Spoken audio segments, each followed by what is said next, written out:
Tidak ada negara, maaf ya, sebodoh ini. Investor asing menganggap isu pertama di Indonesia adalah korupsi. Awalnya kan SoftBank mau bawa 100 miliar US dollar segala macam. Atau Yoshi apa siapa namanya kan? Masayoshi Son. Masayoshi. Nah, menteri ini bertanya pada Pak Jokowi, Bapak baca nggak terms and condition-nya, Pak? Tidak.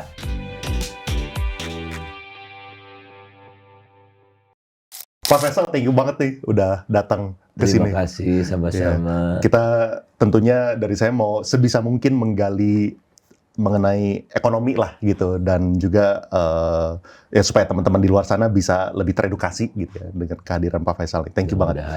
Iya. Nah, mungkin pertama-tama yang saya mau tackle itu kategorinya mengenai pelemahan rupiah gitu ya Pak ya. Nah, apa sih yang mengakibatkan sebuah pelemahan mata uang? Faktornya apa aja? Ya kan rupiah itu ada nilainya. Nah, nilainya ditentukan oleh supply dan demand, kembali permintaan dan penawaran.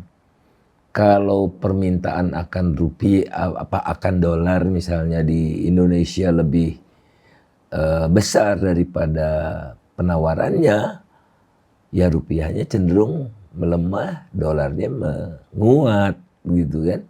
Nah, jadi sama dengan komoditi-komoditi yang lain. Nah, kita lihat oleh karena itu faktor-faktor yang menjadi permintaan itu apa? Untuk impor kan, untuk bepergian ke luar negeri, untuk bayar utang luar negeri, bayar utang dan bunga. Apalagi perusahaan asing yang di Indonesia kalau dapat untung, mereka repatriasi ke negara asalnya kan, dan macam-macam. Nah, sementara kalau pasokannya apa ya dari ekspor, gitu. Ekspor, kemudian apalagi repatriasi, remittance perusahaan pekerja-pekerja kita di luar negeri, kemudian foreign direct investment yang datang ke Indonesia kan bawa dolar, ditukarkan ke rupiah kan. Kemudian ya investasi portfolio baik di bonds market maupun di stock market, pasar saham. Nah, itu dinamikanya kan setiap waktu berubah-berubah itu. Nah, misalnya tahun 2022 kita kebanjiran valuta asing karena bom komoditas kan. Semua harganya naik, batu bara dari $60 ke $400 pernah gitu ya. Nah itu posisinya relatif lebih baik, tapi pada saat yang sama devisa yang keluar juga besar, sehingga secara total rupiahnya tetap melemah. Nah, pada tahun 2024, mulainya 2023 sih udah mulai menurun ya, dilihat dari perdagangan ekspor dan impor, surplusnya berkurang. Tadinya windfall-nya besar, harga komoditinya kan turun. Jadi surplusnya berkurang, kemudian jasa kita selalu defisit. Hampir selalu. Selalulah. Sejak perjalanan selama ini gitu selalu jasa jadi defisit, terutama jasa transportasi, kemudian remittance. Jadi penanaman modal asing naik, yang masuk itu sementara yang keluar dalam bentuk remittance 2 kali lipatnya. Nah, jadi rupiah mengalami akselerasi dalam pelemahannya tahun ini. Ya sudah menembus 16 ribuan kan. Ya orang spekulasi macam-macam lah. Ya. Nah terus kan faktor tadi kan banyak sekali kan yang mengakibatkan perubahan sebuah demand dan supply. Apakah itu USD dan apakah itu rupiah. Soalnya dua sisi juga ini nih. Bukan cuma rupiah aja tapi dolarnya juga. Dolarnya gitu kan. Juga punya fenomena sendiri kan. Benar. Nah kira-kira yang paling besar itu apa sih? Dari segi kebijakan dan kenapa kita tuh melemah secara rata-rata kalau misalnya saya tarik 10 tahun terakhir tuh sekitar 3% setahun gitu. Atau 1 tahun terakhir bahkan. Itu tuh melemahnya dari 15.000 ke 16.500 gitu. Nah kira-kira faktor yang terbesarnya itu apa? Sampai bisa pelemahannya segitu dahsyatnya gitu. Ekspor impor, barang dan jasa. Ekspor impor itu yang paling besar. Ekspor impor barang dan jasa komponen terbesar. Yang kedua itu remittance. Nah saya tidak tahu ya kalau jika saya pemerintah gitu, saya akan bujuk perusahaan-perusahaan asing yang ada di sini untuk menanamkan kembali setidaknya 1/4 atau setengahnya dan akan saya kasih insentif supaya remittance-nya tidak terlalu besar, 35 miliar US dollar dalam beberapa tahun terakhir ya. Sementara FDI yang baru, green FDI itu, greenfield FDI itu kira-kira cuma belasan saja. Ya ada pernah 20-an gitu. Tapi kalau remittance-nya jauh lebih tinggi. Nah untuk menjaga stabilitas itu, saya tidak tahu kenapa pemerintah maunya investasi-investasi yang baru-baru aja gitu. Sementara yang sudah ada tidak diutak-atik gitu. Kasih insentif mereka. Kalau mereka reinvestasi di sini apa tax deductible atau apalah gitu. Yang itu yang saya tidak pernah dengar. Nah, karena itu komponennya besar. Dari ekspor, impor barang dan jasa. Oke.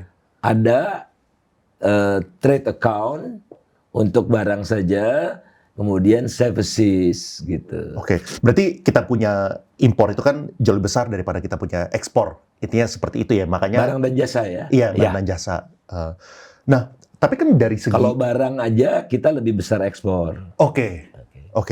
Nah, berarti kan ya salah satu faktor ini yang lebih tinggi dibandingkan yang lain. Tapi kita punya kalau misalnya ditotalin tetap lebih besar impornya dibandingkan ekspornya gitu kan. Betul. Nah, dari pemerintah kan sudah berusaha untuk terus naikin ya mungkin dari yang barangnya ya, terutama hilirisasi gitu kan, dari segi nikel dan juga jangan sampai kita tuh cuma mengekspor raw material gitu kan, Pak. Nah, apakah ada tren di mana kenaikan ini nih one day akan melebihi impor kita sehingga kita udah nggak minus lagi gitu, Pak? Struktural ya sifatnya ya, struktural. Tapi sebelumnya itu kan dicatat sebagai ekspor. Ya, dicatat sebagai ekspor. Flow-nya belum tentu, uangnya belum tentu. Maksudnya kayak gimana, Pak? Jadi misalnya ekspor stainless steel misalnya atau ferronikel sebagai hasil dari smelter itu kan ada volumenya. Di pemberitaan ekspor barang itu kan, pemberitaan ekspor barang masuk di statistik kita ekspor. Tapi kok rupiahnya melemah terus ya? Nah, pertanyaan bagus. Ya karena itu baru catatan fisik. Catatan uangnya belum tentu sebesar itu. Karena apa? Kan hampir semua smelter ini dari China. Iya kan? Adalah hak mereka, oleh karena itu, karena praktis tidak ada lokalnya, ada 1-2 vale gitu ya.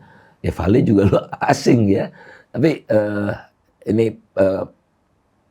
hilirisasi ini kan sebagian besar untuk nikel dari China hampir 100%. Jadi ya adalah hak dia untuk membawa hasil ekspornya ke negara asalnya. Tidak ada larangan. Ada aturan harus dimasukkan ke Indonesia dulu walaupun cuma sehari gitu. Karena kita menganut rezim devisa bebas. Nah, oleh karena itulah maka hasil dari ekspornya itu yang diklaim cuan oleh Pak Luhut, Pak Jokowi gitu, itu absurd gitu, tidak masuk. Kalau betul-betul yang diklaim, ekspornya mencapai berapa, 570 triliun segala macam itu, rupiah kita tidak akan melemah seperti ini gitu. Gampang saja. Berarti ini agak ada kemiripan dengan remittance juga sebenarnya. Iya. Ya kan?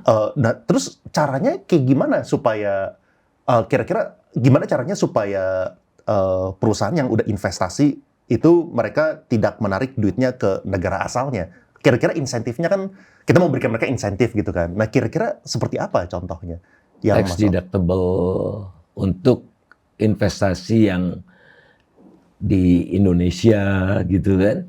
Kemudian kalau contohnya seperti Freeport kan ada divestasi kan. Untuk udah mencapai 10 tahun ada divestment sehingga kepemilikannya sebagian dari Indonesia sehingga ada porsi yang pasti yang masuk ke Indonesia.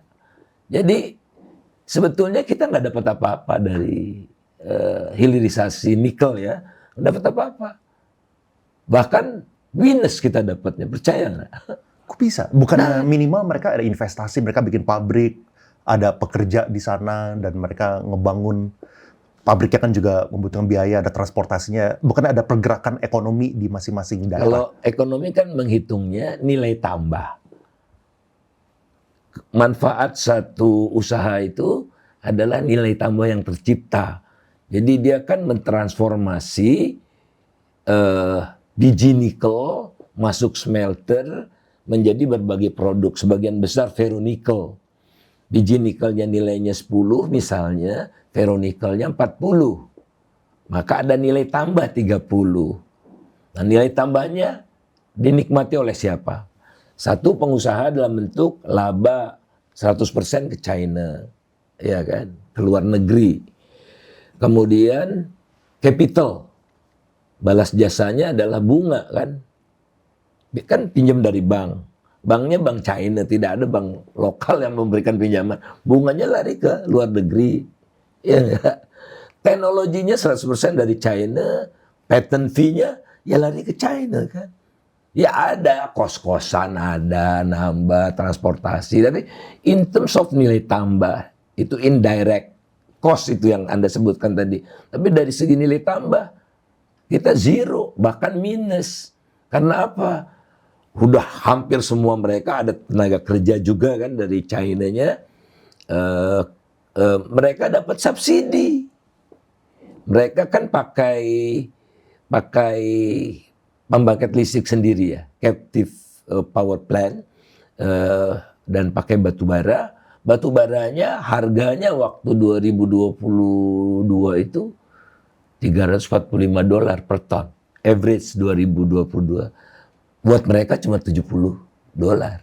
Nah kalau dihitung semua, Indonesia dapatnya minus. Makanya tidak ada negara, maaf ya, sebodoh ini dalam mengelola investasi itu. Jadi ngomongnya kan investasi aja. Belum kerusakan lingkungan, belum kerusakan sosial. Baru di Bloomberg ada lagi report tentang betapa nestapanya ya smelter-smelter itu. Iya. Nah, ya kan kesannya itu yang tadi Pak Faisal sempat bilang kesannya ya, ini mungkin lebih simpel daripada apa yang di prakteknya. Kesannya itu lumayan simpel dari segi ya kita kasih tax deduction dong supaya mereka jangan kemana-mana, supaya mereka reinvest ulang gitu kan, supaya duitnya. Tapi kenapa itu tidak dijalankan? Makanya terlalu orientasinya cari investasi baru. Elon Musk sudah datang kan, ke Amerika Pak Jokowi ke Houston, ke Elon Musk gitu kan. Kemudian ada Apple, macam-macam begitu, sampai personal begitu ya untuk perusahaan-perusahaan besar ini. Nggak usah dikunjungi seperti itu. Mereka tahu semua yang ada di Indonesia, lebih tahu mereka barangkali daripada Pak Jokowi dan Pak Luhut gitu kan. Karena mereka punya intelijen bisnis, perusahaan sebesar itu kan. Nggak ada gunanya. Datang gitu, terus dipuja-puja, datang kemarin ke Water Forum gitu kan. Water Forum tapi yang datang Starling gitu kan. Sampai Luhut Panjaitan jadi juru bicaranya, menjelaskan Starlink seperti apa. Apa sih yang mereka cari gitu? Ya bukan itu kan. Tapi bagaimana meningkatkan kualitas investasi sehingga itu tadi nilai tambahnya dinikmati oleh Indonesia, oleh pekerjanya, oleh pemerintah pusatnya, oleh pemerintah daerahnya dalam berbagai bentuk pajak dan pos-pos penerimaan lainnya. Nah, tadi nyinggung mengenai misalnya kayak Elon Musk, Tim Cook gitu kan, dari Apple. Kenapa sih mereka nggak gitu tertarik untuk investasi gede di Indonesia? Kan akhirnya masuk tuh, tapi maksudnya kan kecil banget relatif ke negara-negara lain gitu. Kalau misalnya dari... Tidak masuk sih, ada masuk ke Apple Institute ya, bukan dalam bentuk manufacturing. Mereka membangun manufacturingnya di Vietnam, sangat boleh jadi juga Malaysia, gitu, karena base-nya sudah ada. Nah, misalnya kalau Elon Musk lah, Tesla, jangan naif mengatakan bahwa prospek Amerika akan jelek kalau musuhi Indonesia gitu kan kata Pak Luhut kan. Apa sih yang jelas dunia melihat proses smelter itu seperti apa, proses pengolahan nikel itu seperti apa, dan trennya di dunia ini untuk seluruh industri otomotif itu menjauh dari nikel. Karena apa? Gara-gara kita melarang ekspor nikel, biji nikel, harga biji nikel naik di pasar internasional, maka produsen baterai melakukan research and development setiap hari dan akhirnya mengeluarkan produk baterai yang berbasis LFP, kemudian belakangan ini sodium ion yang jauh lebih murah, belum lagi ada hidrogen. Jadi makanya jangan congkak, jangan sok tahu, jangan ini punya saya, terserah saya. Loh, itu kan yang Jokowi katakan berulang kali kan, suka-suka kita mau apa? Suka-suka Anda, suka-suka bangsa ini. Bukan suka-suka dia. Semua ada hitungannya gitu. Ini yang saya lihat missing gitu. Karena mendewakan. Sebetulnya Mas Leon, investment di Indonesia itu tidak kecil. Besar in terms of GDP ya. Di era Pak Jokowi pernah mencapai 32% dari GDP. Setelah ada Menteri Investasi, ada Menko Investasi, justru turun. Nah itu bukti bahwa approach-nya salah. Investor asing menganggap isu pertama di Indonesia adalah korupsi. Nomor 2, government effectiveness. Itu menurut World Economic Forum ya. Justru itulah yang tambah kacau. KPK-nya dilemahkan. Karena pembisik Pak Jokowi mengatakan, ini Pak KPK nih yang bikin investor gerah gitu. No, investor mana? Investor asing tidak ada yang gerah dengan KPK. Investor asing tidak ada yang gerah dengan UMP. Tidak. Ya isu ketenaga kerjaan itu nomor 12 cuma. Gitu. Jadi salah diagnosis. Nah bahayanya oleh karena itu, kalau salah diagnosis itu dianggap sebagai kebenaran dan terus-menerus dilanjutkan.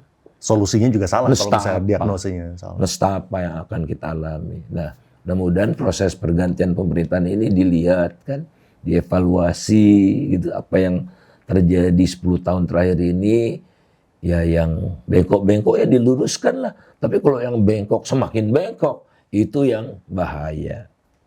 Ya, saya ada banyak additional question di bagian sana. Cuman saya mau balik dulu ke bagian pelemahan rupiah gitu kan. Nah, pelemahan rupiah kan kalau misalnya kita tarik dari 10 tahun lalu kira-kira 3% per tahun, apalagi setahun terakhir sampai 10%. Kalau misalnya kita extrapolate data sampai tarik ke depan menggunakan data historis, berarti kita bakal nyampe ke rupiah $1 sama dengan 20.000 itu dalam 7 sampai 8 tahun lagi gitu. Nah, kalau misalnya Pak Faisal ekstrapolasi gitu ya. Iya, kalau misalnya kita pakai 3% setahun aja gitu. Sedangkan kan orang sekarang kan 12.000 kesannya kayak udah tinggi banget. Cuman there will always be a new high gitu. Setiap tahun tuh kayaknya udah kalau misalnya dari saya ngelihat historis itu nggak bakal kaget kalau misalnya kita bakal mencapai 20.000 gitu. Menurut Pak Faisal kayak gimana? Apakah ini trennya itu bakal melanjut atau kayak gimana? Eh, Tadi kan kita defisit di current account kan. Kemudian katakanlah harus ditutup dengan capital inflow kan dalam bentuk FDI, datanglah FDI hampir nggak pernah negatif kan.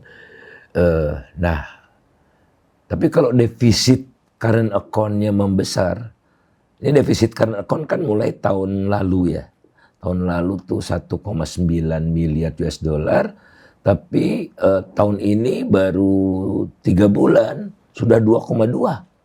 Ini baru 3 bulan ini. Kalau current account-nya meningkat besar gitu, cenderung rupiahnya lebih cepat depresiasinya, tapi bisa ditahan misalnya dengan berutang keluar gitu. Jadi kalau dibiarkan begitu saja ya, tapi kan ada berutang dulu keluar seperti kemarin ini kan pemerintah mengeluarkan surat utang samurai bonds ya di Jepang gitu. Nah itu bisa meredam sedikit, tapi tetap melambat depresiasi terjadi. Iya, iya. Nah, ada nggak sih kaitan antara pelemahan rupiah dengan inflasi? Cara ngaitinnya gimana? Secara tidak langsung, inflasi yang semakin tinggi itu memperlemah rupiah. Ya karena apa? Karena kan rupiah itu mata uang itu mencerminkan daya beli juga. Oh, sorry, bukan terbalik ya Pak ya? Bukannya pelemahan rupiah itu akan mengakibatkan inflasi gara-gara biaya impor jadi mahal, tapi ini terbalik ya? Bisa dua, both side. Both sides, oke. Both side. Itu next-nya kita akan namanya imported inflation kan. Tapi mata uangnya sendiri melemah karena mencerminkan daya belinya tergerus. Jadi kalau misalnya saya pegang rupiah, inflasinya seperti di Turki misalnya itu ya, wah nggak mau orang. Jadi kepercayaan terhadap mata uang rupiah pun melemah atau berkurang gitu ya. Oh, saya tergerus nih daya belinya nih karena produk-produk makin menggila gitu ya, harga-harganya itu maka melemah. Mata uang sekarang di Turki dia kan melakukan redenominasi $1 1 lira ya. Sekarang udah 30 gitu kan. Begitu lagi masa redenominasi terus menerus gitu. Itu salah satu sumber di Argentina juga seperti itu kan. Jadi memang inflasi menggerogoti daya beli.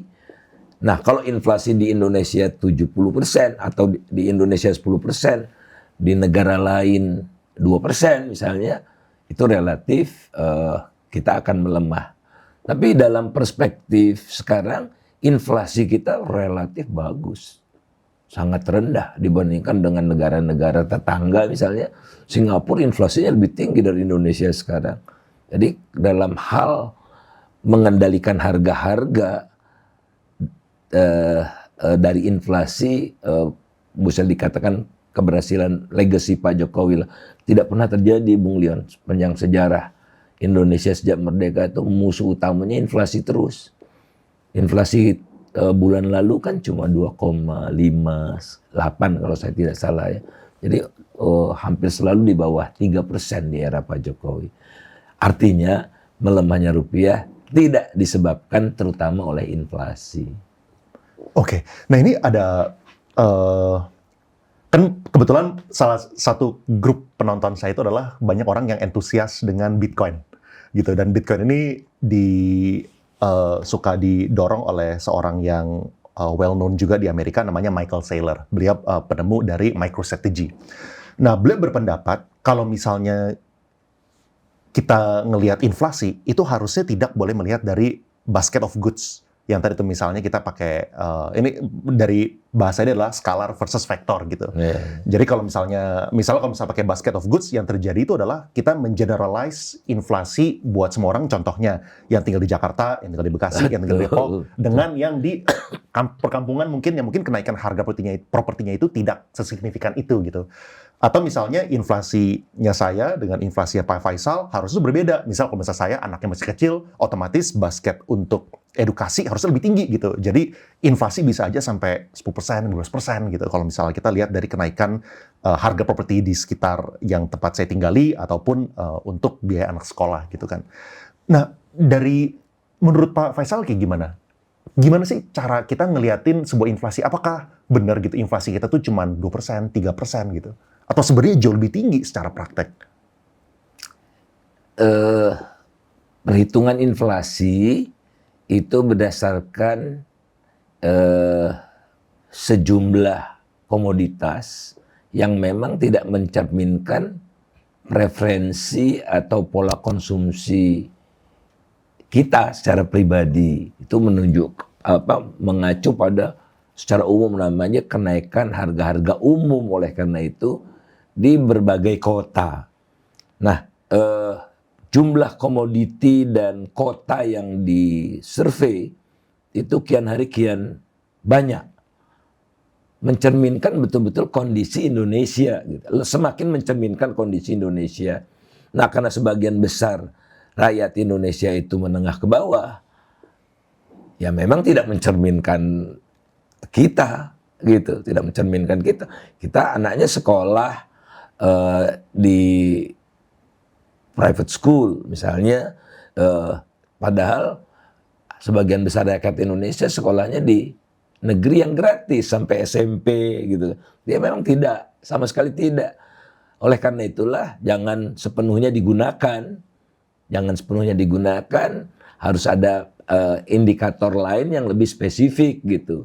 Tapi kan susah kalau mengakomodir semua. Oleh karena itu inflasi itu sebagai indikasi saja, trennya seperti apa gitu. Memang tidak mencerminkan apa yang kita alami secara perorangan ya. Betul, saya setuju sekali.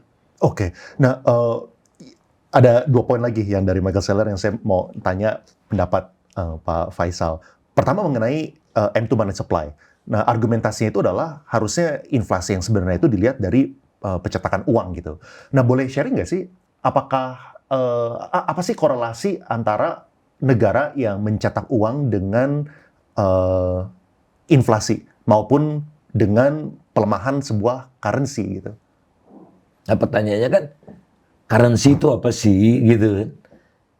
Currency itu adalah alat tukar, store of value, unit of account gitu.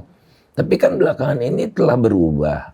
Currency dalam berbagai bentuknya menjadi komoditi gitu kan, diperjualbelikan. Nah, jadi sudah berbeda kan. Nah, jadi kalau namanya alat tukar ya dengan berjalannya ekonomi, dulu pakai emas standarnya, kegiatan ekonomi lebih kencang gitu, cadangan emasnya terbatas, maka keluarlah fiat money itu kan. Nah, di fiat money itu ada yang disiplin, ada yang tidak. Fiat money yang digunakan dicetak, tapi ada backup emasnya, sekarang suka-suka gitu. Nah, ada yang, ada namanya itu di Indonesia juga ada itu yang namanya uang politik. Itu yang illegal sebetulnya, tapi faktanya ada gitu kan. Apa itu maksudnya? Ya, uang yang dicetak 2 kali, uang yang dicetak untuk kebutuhan tertentu, dulu waktu Timur gitu ya, ada yang lucu-lucu gitu, kata yang ngasih uangnya ke aktivis di Timur itu, jangan ditabung, dibelanjakan. Kalau ditabung ketahuan, masuk sistem kan, ketahuan ini yang ilegal gitu. Tidak uang merah itu kita sebut tuh, ada itu, ada uang politik yang beredar dengan tanpa macam-macam. Nah kemudian ada juga negara-negara di era COVID, terutama kan nggak ada uang segala macam, ya udah ada print money aja. Indonesia kan melakukan juga. Ya caranya apa? Ya BI membeli surat utang pemerintah di pasar primer ya. Kan harusnya tidak boleh. Tapi gara-gara darurat itu kan cetak uang juga sebetulnya. Nah, apa kaitannya pencetakan uang dengan inflasi? Nah Kalau kalau cetak uang kan artinya tidak ada base-nya. Jadi pasokan uangnya melampaui dari kebutuhan. Ya atau lebih apa, tidak proporsional dengan kebutuhannya, tidak proporsional dengan backup emasnya misalnya. Ya, uang itu menjadi tidak ada harganya seperti di Zimbabwe ya, di berbagai negara itu ya, dengan cara cetak uang. Iya, iya. Apakah Kita juga pernah cetak uang besar-besaran di zaman Orde Lama kan. Cetak aja gitu. Wah, inflasinya udah apa ya, hyperinflation sampai 650%. Iya, iya, iya. Makanya saya pengen nanya pendapat Pak Faisal juga nih. Soalnya kan ini pertanyaan saya terakhir mengenai Michael Saylor. Ini kan tesisnya dia. Kenapa dia akhirnya mau beli gede di Bitcoin itu kan? Soalnya kan sejak berakhirnya Bretton Woods Agreement di mana uang itu di backup oleh emas, sekarang pemerintah bisa ada yang lebih responsibel dan ada yang tidak responsibel gitu. Tadi kita ngomongin ekstrimnya seperti Zimbabwe lah, mungkin Argentina lah, mungkin yang akhirnya inflasi juga sangat tinggi gitu kan. Nah, argumen dia itu adalah kalau misalnya kayak gitu, sekarang ada suatu alternatif baik, yaitu dengan Bitcoin, di mana ini cuma ada 21 juta. Ya kan, udah nggak bisa dicetak lagi. Kalau misalnya emas, walaupun emas itu rare, tapi kalau misalnya harganya naik, dia jadi bisa punya additional budget untuk gali lebih dalam lagi, gitu kalau misalnya emas. Sehingga additional supply emas tuh masih bisa ditingkatkan dengan additional budget gitu. Nah, inilah tesis dia kenapa dia tertarik untuk beli Bitcoin karena udah di cap di 21 juta. Nah, 21 juta Bitcoin. Bitcoin. Keping Bitcoin Keping. gitu. Tentu ini bisa dipecah-pecah, Ya, betul. jadi 0, sekian gitu kan. Nah, ada nggak sih tanggapan Pak Faisal mengenai fenomena baru ini kan? Ini kan mungkin lebih ke orang-orang muda gitu. Tanggapan Bapak kayak gimana? Iya. Kan ada manipulasi ya. Itu tadi cetak uang, tidak transparan, sentralisasi. Itu kan yang tidak disukai oleh generasi sekarang. Oh, saya juga tidak suka gitu. Tapi dunia saya kan masih dunia wawasannya masih baby boomers kan. Karena itu tadi, inflasi. Yeah. Who create inflation? Kemudian tidak transparan itu menyebabkan orang tidak percaya. Seperti orang Amerika juga makin tidak percaya kepada US dollar. Tadi, loh kok daya beli saya tergerus? Saya sudah bekerja keras, tapi kok tidak tergapai beli properti gitu kan. Kapan dihitung mereka kalau nabung sekian nggak bakal mencapai harga properti yang naik terus. Ya, ini apa-apaan? Nah, karena mereka tidak percaya kepada pemerintahnya, ngelola ekonominya tidak beres, print money terus gitu kan. Print money-nya bukan untuk tujuan produktif, tapi untuk membiayai perang. Iya kan? Kalau untuk bangun jembatan di Amerika apa segala macam, seperti zaman Roosevelt, inflasinya bisa terkendali kan. Kalau ini kan tidak ada hasilnya. Oleh karena itu mereka cari aman kan. Cari aman. Ada namanya Bitcoin yang menjamin tidak ada intervensi, tidak ada unsur politiknya, dan macam-macam gitu.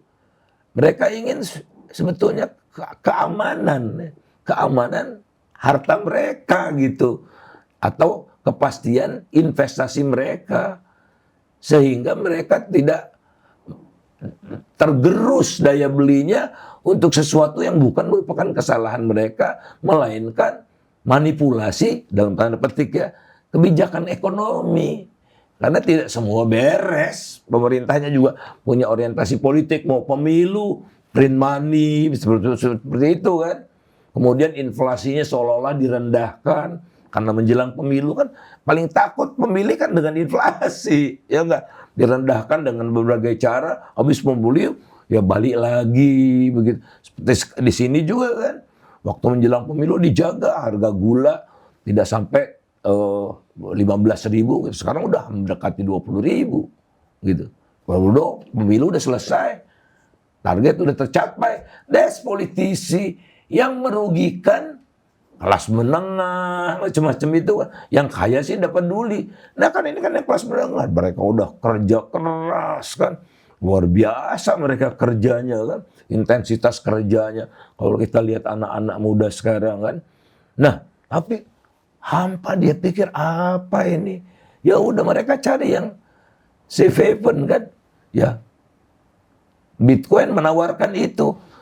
Tidak ada namanya sentralisasi, tidak ada yang namanya kesalahan kebijakan bank sentral, dan sebagainya, dan sebagainya.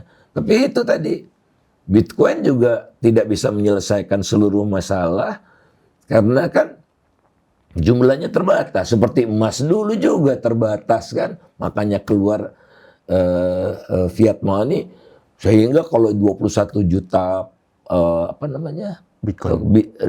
koin itu 21 juta koin, ya harga Bitcoin kian gila-gilaan juga, supply dan demand lagi karena Bitcoin itu sudah, kalau di Indonesia kan dia bukan alat pembayaran, komoditi, masuknya bapakti, ya, jadi sama dengan future market gitu kan. Nah jadi ya fenomenanya seperti ya harga minyak yang bisa $100, macam-macam, semakin langka dia, semakin banyak yang menginginkan, semakin gila harganya. Tapi ada kemungkinan juga drop juga kan. Tapi memang secara average terbukti bahwa ya Bitcoin itu menguntungkan. Gitu. Iya. Nah, saya mau melanjuti tadi Pak Faisal sempat nyinggung mengenai ngambil printing money untuk membangun infrastruktur. Kan di era Pak Jokowi ini dalam 2 periode, saya pernah ngetotalin gitu, jumlah tol yang dibangun secara kilometer, secara total, itu saya lupa persis seberapa, tapi kira-kira kayak 3.000-4.000 kilometer, yang jumlahnya itu lebih banyak dibandingkan semua presiden-presiden sebelumnya digabung. Itu kan sebenarnya sebuah achievement yang luar biasa dari segi konektivitas gitu kan. Nah, dari segi apa? Konektivitas. Dan juga kan logikanya kan ya, kalau misalnya kita ngelihat dari China dan dari Amerika, ya infrastruktur mereka kan bagus, berarti kan mengarah ke sana. Nah, menurut Pak Faisal gimana? Apakah pembangunan infrastruktur yang masif 10 tahun terakhir ini adalah positif atau hal yang tidak baik? Efektivitasnya rendah sekali. Karena kita melihat Amerika, melihat China yang kontinen, maka jalan yang diutamakan. Indonesia 17.504 pulau. Harusnya konektivitas yang utamakan barang. Iya. Nah, lihat logistik pemopos indeks kita drop. Jadi tidak mengurangi ongkos transport. Betul, ke Surabaya naik mobil jadi lebih cepat. Itu iya betul. Tapi it doesn't affect much to the economy, karena konektivitas yang terpenting itu adalah barang. Sehingga masa sih ongkos transport untuk kargo ya Jakarta Guangzhou lebih murah daripada Jakarta Padang. Iya, benar. Akibatnya apa? Konektivitas yang terjadi. Impor daripada produk impor itu merajalela sampai desa-desa. Benar. Karena transportasinya bagus. Papua, ada Trans Papua, illegal logging semakin marak karena makin gampang. Jadi Pak Jokowi mengingkari janjinya sendiri. Karena waktu 2014 dia ingin budaya maritim. Dia pidato kemenangan di atas kapal. Kita tidak boleh memunggungi laut. Jadi kebalikan semua yang dilakukan Jokowi dari yang diomongkan itu. Ini negara, dan buktinya jelas, logistik pemomos indeks itu terjun bebas. Ya, saya ngalamin. Daya saing kita tidak meningkat. Saya ngalamin sendiri impor dari pakai Alibaba dari China Nah. itu jauh lebih murah dibandingkan kita beli dari produk lokal sendiri. Betul. Nah, tapi itu kan maksudnya pertanyaan yang menarik. Maksudnya kalau misalnya dan saya juga sempat liatin di China itu kalau misalnya kita biaya logistik ya versi JNE-nya mereka lah, itu mereka dari kota ke desa-desa itu murah sekali, luar biasa murah gitu. Nah, tapi kenapa itu tidak dilakukan? Ini mungkin kita berikan masukan untuk presiden berikutnya kan supaya jangan sampai mengulangi kesalahan yang sama kan. Apakah karena mungkin dipikirnya itu adalah dengan akses tol itu otomatis bisa lebih bikin logistik tambah murah juga atau kenapa yang missing tuh apa? Maksudnya ini kan hal yang sebenarnya kalau misalnya dipikir-pikir ya make sense juga ya kalau misalnya kita sampai impor dari China itu lebih murah itu mematikan industri kita yang lokal kan. Nah tapi kenapa they don't get it gitu? Mereka tidak sadar akan pentingnya integrasi perekonomian domestik itu. Jadi kita nih integrasi global kan, lewat globalisasi itu. Tapi kita tidak melakukan integrasi di dalam diri kita sendiri. Jadi misalnya jeruk dari Brastagi, ya, itu diangkut ke Jawa, ke Jakarta lah, itu pakai truk. Truk itu paling 10 ton. Dan kalau diangkut pakai truk, itu 30%-nya udah rusak sampai sini. Sementara dari China, dari Pakistan ada juga itu jeruk baby itu dari Pakistan itu diangkut pakai peti kemas di kapal yang 20.000 ton, sehingga ongkos angkut per kilogramnya mendekati 0. Nah kemudian datanglah jeruk itu ke Jawa misalnya atau ke Jawa, ke Sumatera gitu. Kemudian didistribusikan dengan mudah lewat jalan-jalan tol itu sampai ke desa-desa. Anggur, apel, ada sampai desa-desa sekarang. Sampai kaki-kaki gunung gitu. Jadi ya inilah. Kita harus punya pola pembangunan yang sendiri untuk kita. Jangan ikut yang kontinen. Gitu kan. Nah apa itu? Yaitu penguatan transportasi laut. Kemudian dari laut baru distribusikannya. Jadi misalnya dari Sumatera jeruknya diangkut ke Jawa, ke Banten misalnya. Nah, Barintan distribusikan lewat jalan. Gitu. Kemudian didistribusikan lewat Kalimantan. Ya pakai kapal kan. Nah tapi ini yang dibangun adalah jalan tol dari utara Sumatera sampai ke selatan Sumatera untuk mempermudah barang-barang dari Sumatera ke Jawa pakai truk. Pelabuhan tidak diutak-atik. Luar biasa itu. Harusnya jalan tolnya itu atau jalan yang dibangun itu Sumatera begini gitu. Tolnya itu jadi ada dua lah ya. Jadi dipecah 3 itu sehingga produk-produk dari tengah-tengah Sumatera itu cepat ke pelabuhan-pelabuhan itu diangkut kemana-mana. Ke Singapura bisa, macam-macam bisa. Jadi Singapura itu punya minuman kaleng, jus wortel. Emangnya tanam wortel Singapura dari Brastagi. Dari Brastagi dikirim ke Singapura. Kalau pakai pakai kapal kan. Kalau dari walaupun Singapura kan pakai kapal kan. Pakai kapal murah di Singapura diolah, dijual ke Indonesia. Kita punya kita sendiri tapi diolahnya di Singapura. Karena itu dia tadi. Mereka ke Singapurnya ongkos transportnya murah, pakai kapal. Bikin pabrik di Jawa, pakai jalan tol, ya kalah bersaing dengan Singapura. Sadarilah kita negara maritim, 17.504 pulau. Sambung menyambung menjadi satu yang menyambungkan transportasi laut. Saya ada additional question dari yang mengenai impor ini deh.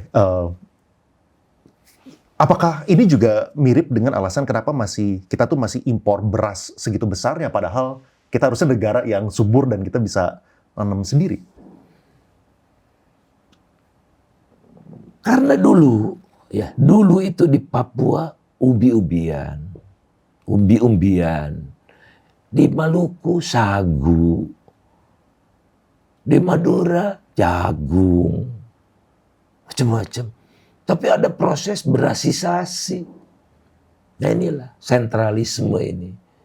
Indonesia tadi udah pulaunya banyak, suku bangsanya beragam, adat istiadatnya berbeda-beda, kebijakan negara semakin sentralistis, satu kebijakan untuk semua. Nggak bisa. Otonomi harus diperkuat. Orang Kalimantan paling tahu mengurus Kalimantan itu seperti apa, bukan orang Jawa. Nggak bisa. Ya orang Bangka Belitung berbeda dengan orang Semarang. Ya, oleh karena itu otonomi harus berkuat. Tapi apa yang dilakukan oleh pemerintahan sejak zaman Pak Harto ya, dan dengan yang sekarang itu semakin sentralistik, berasisasi, sehingga terjadilah fenomena kelaparan di Papua. Karena mereka ini mau ada proyek besar 2 juta hektar lahan tebu di Maroke. 2 juta. Untuk swasembada gula dan bioetanol pengganti pertalite. Ini gila ini kalau dilaksanakan. Kultur orang Papua itu bukan jadi pegawai kebun, bukan berkebun, kan mau katanya pakai inti plasma. Harus ada pendekatan antropologi, sosiologi, cocok enggak dengan karakteristik masyarakat sana. Tapi ini pokoknya begitu. Nah ini yang harus diubah.